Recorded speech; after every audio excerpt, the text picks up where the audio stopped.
उधर इजरायल और हमास के बीच चल रहा युद्ध विराम समाप्त होने के साथ ही गाजा पट्टी में एक बार फिर से इजरायल की वायुसेना ने बम बरसाना शुरू कर दिया। दावा यह किया जा रहा है कि गाजा पट्टी में हमास के ठिकानों को तबाह किया जा रहा है।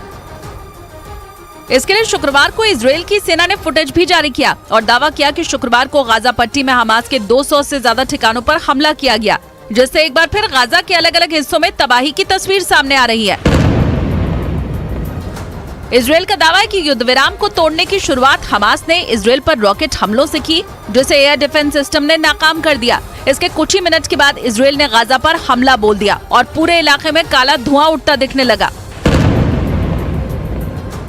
इजरायल का दावा है कि उसने गाजा के दक्षिणी हिस्से में पर्चे गिराकर गाजा में रहने वाले आम लोगों से अपील की है कि वो इलाके को खाली कर दें। युद्ध विराम खत्म हुआ, इजरायल ने गाजा पर एक बार फिर पूरी ताकत के साथ हमले शुरू कर दिए, यानी गाजा पर हमास के हमलों का चैप्टर 2 शुरू हो गया।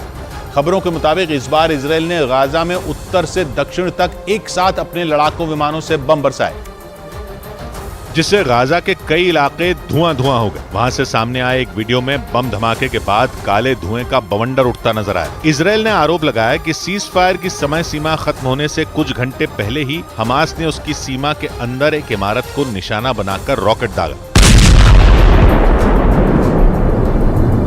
जिसके बाद गाजा से लगे इजरायल के इलाकों में चेतावनी के सायरन बजने लगे। इसके थोड़ी ही देर बाद रोशनी के साथ तेज धमाके की आवाज सुनाई दी।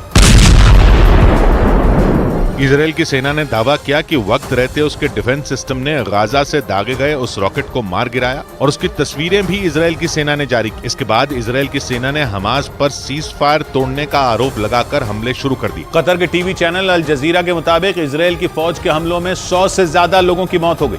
खबर है कि गाजा पर हमले से पहले उत्तरी इजरायल में 2 हाईवे बंद कर दिए गए।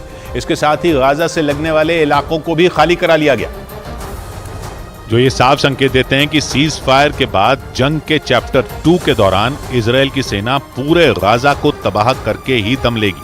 द टाइम्स ऑफ इजरायल के मुताबिक इजरायली सेना ने गाजा के लोगों को खान यूनिस इलाके को खाली करने के आदेश भी जारी कर दिए और इसके लिए अरबी भाषा में लिखे पर्चे गिराए गए।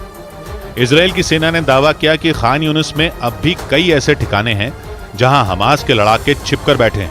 अल जजीरा के मुताबिक सीज फायर के बाद शुरू हुए हमलों में गाजा में 100 से ज्यादा लोग मारे जा चुके हैं, यानी कुछ ही घंटों में इजरायल की सेना ने गाजा में कहर बरपा दिया और बंधकों को छुड़ाने के लिए 24 अक्टूबर से 4 दिन का सीज फायर शुरू किया गया था। इसके बाद युद्ध विराम को 2 दिन के लिए बढ़ा दिया गया था।